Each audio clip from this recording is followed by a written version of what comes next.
Hola a todos.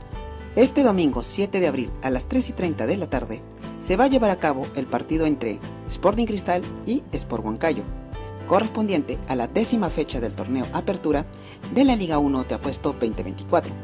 El escenario es en el estadio Alberto Gallardo, ubicado en el distrito limeño de San Martín de Porres. Esperemos de que haga un excelente partido y que gane el mejor. Mucha suerte para ambos equipos.